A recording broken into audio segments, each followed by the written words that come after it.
જયદેવ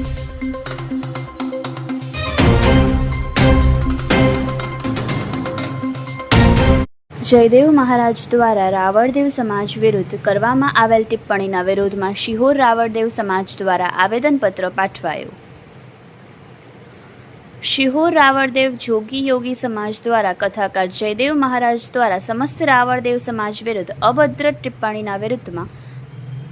આજ રોજ શિહોર પ્રાંત અધિકારીને આવેદનપત્ર પાઠવી કડક કાર્યવાહી કરવાની માંગ કરી હતી. થોડા દિવસો પહેલા કથાકાર જયદેવ મહારાજ દ્વારા સમસ્ત રાવળદેવ સમાજ વિરુદ્ધ જનમેદની વચ્ચે પરંપરાગત શિવજીએ આપેલ રાવળદેવનું ડાક ડમરું અને તે ડાક ડમરૂને ધારણ કરનાર દેવી શક્તિની ઉપાસના કરનાર રાવળદેવ સમાજ અને માતાજીના ભુવાઓ વિશે અભદ્ર ટિપ્પણી ચાલુ કથાએ કરવામાં આવી હતી. શિવ અને શક્તિના ઉપાસક અને ડાક ડમરૂને ધારણ કરનાર અને આદિ અનાદિ કાળથી તેને વગાડતા આવતા અને મા શક્તિ અને શિવની ઉપાસના કરતા સમસ્ત રાવળદેવ સમાજ વિશે ઢોંગી ધતિંગ જેવા અભદ્ર શબ્દો વાપરી અન્ય પ્રજાને રાવળદેવ અને ભુવાઓમાંથી ધૃણા ઉપજે તેનું સમાજમાં માન ઘટે તેવા અભદ્ર ટિપ્પણી કરી તદ્દન ખોટો પ્રયાસ કરવામાં આવ્યો છે અને ભુવાઓ વિશે અભદ્ર ટિપ્પણી કરવામાં આવેલી, જેનો વિડીયો સમાજમાં લોકોમાં વાયરલ થયો હોય અને સર્વ રાવળદેવ સમાજની લાગણી દુભાણી હોય તેના વિરોધમાં આજરોજ શિહોર નાયબ કલેક્ટર દિલીપસિંહ વાળાને આવેદનપત્ર પાઠવી કથાકાર જયદેવ મહારાજને કાયદાનું સંપૂર્ણ ભાન કરાવવા કડકમાં કડક કાયદાકીય જોગવાઈ મુજબ કાર્યવાહી કરવા શિહોર રાવળદેવ જોગી યોગી સમાજ દ્વારા માંગ કરવામાં આવી હતી.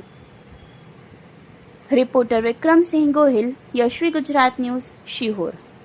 હું ભાટી ચંદ્રેશ મનુભાઈ રાવળદેવ, શિહોરથી.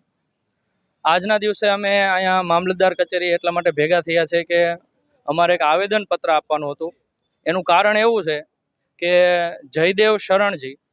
જે કોબડીના છે અને તેમણે એક જાહેર મંચ ઉપરથી, વ્યાસપીઠ ઉપરથી એવા શબ્દોનું ઉચ્ચારણ કર્યું કે ભાઈ રાવળ ખોટા, ડાકલા ખોટા, ભુવા ખોટા અને માતાજી માટે એણે દાડિયા એવો શબ્દ પ્રયોગ કર્યો. એટલા માટે અમારા આખા સમાજની લાગણી દુભાણી અને એ માટે અમે તમામ સમાજે એકત્રિત થઈ અને આની ઉપર શું નિર્ણય કરવા એ બાબતે ચર્ચા વિચારણા કરી અને પ્રથમ રાજકોટમાં આવેદનપત્ર આપેલું છે, ત્યારબાદ અમે ભાવનગર જિલ્લામાં આવેદનપત્ર આપેલું છે અને ત્યારબાદ શિહોર તાલુકામાં અમે આજે સમસ્ત સમાજ રાવળદેવ જોગી યોગી સમાજ ભેગા થઈ અને આવેદનપત્ર પાઠવ્યું છે. અને અમારી લાગણી અને માગણી દુભાણી છે એટલે અમારી માગણી એવી જ છે કે બને ત્યાં સુધી કાયદાકીય રીતે જે કાંઈ પણ પગલાં લેવાતા હોય એ સરકારશ્રી દ્વારા પગલાં લેવાય અને અમને આખા સમાજને નહીં પરંતુ આખા જે ભારતના જે નાગરિકો છે એની ક્યાંય ને ક્યાંય તમને ખબર જ છે કે ભાઈ તમામને પોતપોતાના સમાજની અંદર કાંઈક ને કાંઈક રીત રિવાજ રસમો એવું હાલતું હોય તો એના વિશે જયદેવ શરણજીએ કોઈ સર્ટિફિકેટ રજૂ કરવાની જરૂર નથી કે અમારે અમારા સમાજમાં શું કરવું અને શું ન કરવું. તો એના બાબતે અમે અહીંયા આવેદનપત્ર પાઠવવા આવ્યા છીએ અને મારી ખાસ એવી અપીલ છે કે જયદેવ શરણજીએ હવે પછી ક્યાંય પણ વ્યાસપીઠ ઉપર બેસી અને ભારતના નિયમ મુજબ કોઈ પણ સમાજ, સંસ્થા કે આગેવાન કે કોઈ વ્યક્તિ વિશે કોઈ દિવસ ટીકા ટિપ્પણી કરવી જોઈએ નહીં, કારણ કે એ ખરેખર ગુનો છે. તો અમારી લાગણી અને માગણી એ જ છે કે એને કાયદાકીય પગલાં લેવામાં આવે અને બને ત્યાં સુધી ઝડપથી અમને ન્યાય મળે. અસ્તુ. જય હિન્દ, જય ભારત.